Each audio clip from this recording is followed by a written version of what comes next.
Hello friends, welcome to my YouTube channel large animal vet. आज हम जिस topic पर बात करने जा रहे हैं वो टॉपिक थोड़ा सा अलग है, हटके है।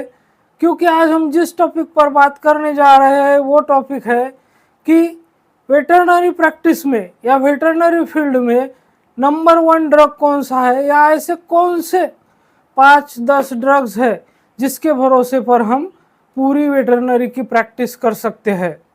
तो इस बात पर आज हम चर्चा करेंगे। लेकिन उससे पहले अगर आप मेरे चैनल से नए जुड़े हैं या अभी तक आपने मेरा चैनल सब्सक्राइब नहीं किया है तो प्लीज़ मेरे चैनल को लाइक, शेयर और सब्सक्राइब करें। साथ में बेल वाला आइकन दबाकर ऑल वाला ऑप्शन भी चुनें ताकि भविष्य में आने वाली हर वीडियो की नोटिफिकेशन आपको समय समय पर और सबसे पहले मिलते रहे।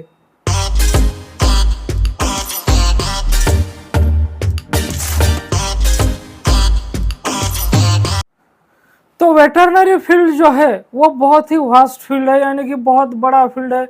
इसमें बहुत सारे स्पेसीज को एक वेटरनरियन को ट्रीट करना होता है, जैसे कि बोवाइन है, ओवाइन है, कैपराइन है, कैनाइन है, इक्वाइन है, इतनी सारी स्पेसीज, एवियन स्पेसीज है। इसके अलावा कहने का मतलब ये है कि जो ह्यूमन है, तो ह्यूमन को छोड़कर जितने भी जीव इस पृथ्वी पर मौजूद है तो उन सबकी ट्रीटमेंट वेटरनरियन को करनी पड़ती है।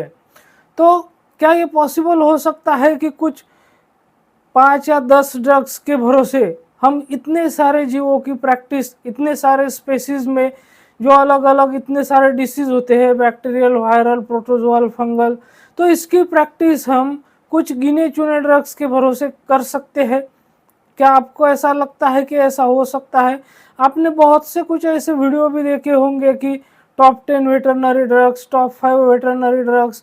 तो ठीक है, वो टॉप 5, टॉप 10 होंगे, लेकिन सिर्फ उस टॉप 5 पे या उस टॉप 10 पे हम पूरी वेटरनरी की प्रैक्टिस कभी भी नहीं कर सकते हैं। इस बात को आपको ज़रूर ध्यान में रखना है। मेरे एरिया में जहाँ मैं प्रैक्टिस करता हूँ तो बहुत सारे जो पैरावेट्स होते हैं तो वो पूछते हैं कि हमें ऐसे ड्रग्स बताइए, 5, 10, 15 ऐसे ड्रग्स बताइए कि जिसके भरोसे पर हम पूरी प्रैक्टिस करें। जिस ड्रग को, उस 15 ड्रग्स को हमने बैग में रख लिया तो हम हर केस को ट्रीट कर सकेंगे। तो ये बिल्कुल भी पॉसिबल नहीं है, ये बिल्कुल एक इम्पॉसिबल काम है। 5-10 ड्रग के भरोसे पर कभी भी वेटरनरी प्रैक्टिस नहीं चल सकती है। मुझे पता है कि आप लोग, जो मेरा थंबनेल है कि वेटरनरी प्रैक्टिस का नंबर 1 ड्रग्स कौन सा है, तो ये थंबनेल देखकर ही आपने मेरे इस वीडियो पर क्लिक किया है, लेकिन ऐसा कुछ भी नहीं है। नंबर 1 ड्रग्स या टॉप 5 ड्रग्स या टॉप 10 ड्रग्स जो होते हैं तो उनके भरोसे हम पूरी प्रैक्टिस नहीं कर सकते हैं। टॉप 5 ड्रग्स हो सकते हैं, उससे हम बहुत सारे डिसीज़ को ट्रीट कर सकते हैं। टॉप 10 हो सकते हैं, उसके भरोसे कुछ डिसीजेस को हम ट्रीट कर सकते हैं। लेकिन फील्ड कंडीशन में बहुत सारे ऐसे केसेस हमें देखने को मिलते हैं कि जो हमने प्रैक्टिस में कभी पहले देखे नहीं होते हैं। जब हम प्रैक्टिस करते हैं, 5 साल 10 साल का जब एक्सपीरियंस होता है तो उस 10 साल के एक्सपीरियंस में भी हमने कभी उस तरह का केस ट्रीट नहीं किया होता है, नहीं देखा होता है। ऐसा भी केस हमारे सामने आ जाता है। तो पर्सनली अगर मैं मेरी बात करूं तो ये ऐसा होना बिल्कुल भी नामुमकिन सा है।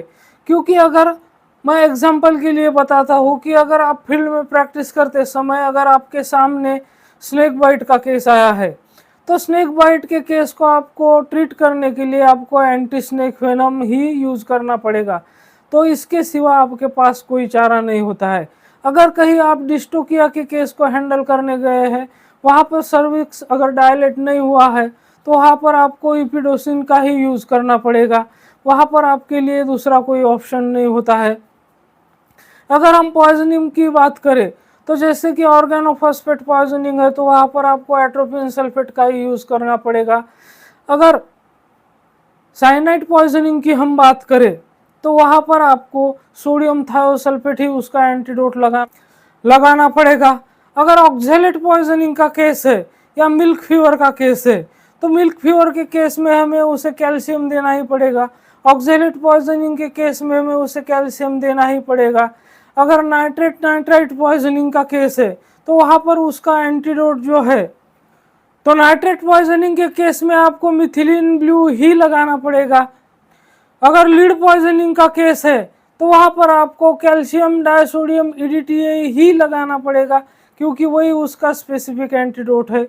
अगर एलर्जिक रिएक्शन है या पशु में किसी चीज़ की एलर्जी है, उसे रिएक्शन हो गया, तो वहाँ पर आपको एंटीहिस्टामिनिक है, एड्रेनालिन है, ऐसे ड्रग आपको यूज़ करने ही पड़ेंगे।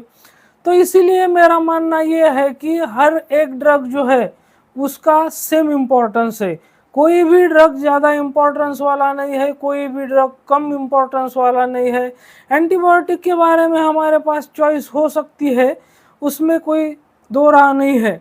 एंटीबायोटिक अगर हम ड्रग ऑफ चॉइस की जगह उसके कुछ ऑप्शंस हमारे पास होते हैं, अगर ये ड्रग्स अवेलेबल नहीं है तो हम दूसरा लगा सकते हैं। जैसे कि अगर हम हिमोरेजिक सेप्टिसेमिया की बात करें तो वहाँ पर अगर हमारे पास सेप्टियोफर अवेलेबल नहीं है तो हम वहाँ पर एंड्रोफ्लोक्सेसिन का भी यूज़ कर सकते हैं, तो सेफ्ट्राक्सोन टैजोबैक्टम का यूज़ कर सकते हैं। तो एंटीबायोटिक में हमें कुछ चॉइस मिल सकती है, लेकिन जो ड्रग जहाँ पर यूज़ करना है वो ड्रग वहाँ पर हमें यूज़ करना ही होगा।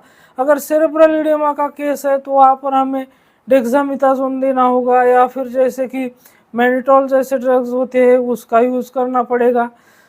तो ये तो करना ही पड़ेगा। अगर टिटेनस का केस है तो वहाँ पर हमें टिटेनस एंटीटॉक्सिन या टिटेनस टॉक्साइड का उपयोग करना ही पड़ेगा। तो इसीलिए मैं ये कहना चाहता हूँ कि हर एक ड्रग का सेम इम्पोर्टेंस है और हर एक ड्रग्स आपके बैग में होना चाहिए। ऐसे कोई भी 2-4 ड्रग्स नहीं है जिसके भरोसे पर हम पूरे वेटरनरी फील्ड में प्रैक्टिस कर सके, हर केस को ट्रीट कर सके। बस मुझे इस वीडियो में यही कहना था। अब आपकी क्या सोच है वो आप पर डिपेंड करती है। तो मेरे साथ बने रहने के लिए आपका बहुत बहुत धन्यवाद।